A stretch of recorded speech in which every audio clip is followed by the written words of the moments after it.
Magandang hapon po. Handa raw magbitiw sa pwesto si DILG Undersecretary Rico Puno kung kakailanganin. Ito'y matapos madiin si Puno sa mga issue ng Weteng at ng Manila Bus hostage tragedy. Pero ayon kay Puno, hindi raw ibig sabihin nito'y inaamin niya ang mga ibinibintang sa kanya. Sa tingin lang niya, kung hindi na raw siya nakakatulong kay Pangulong Noynoy Aquino, ay hindi na siya dapat magtagal pa sa pwesto. Sa ngayon ay hindi pa raw sila nakakapag-usap ng Pangulo. Pag-uwi raw ng Pangulo sa bansa, nasa Vietnam naman daw si Puno para sa isang pagpupulong. Kaya pag-uwi niya rito mula Vietnam, plano daw ni Puno na makipag-usap sa Pangulo. Kung ako'y makakabigat na sa kanya, anytime pwede akong magpaalam sa kanya or pwede niya akong alisin or i-transfer.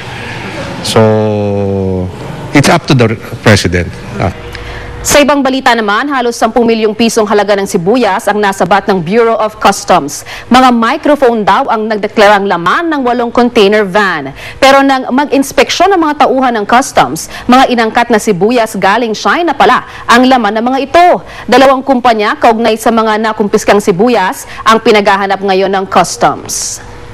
Mula sa tahanan ng katotohanan, ako po si Lala Roque.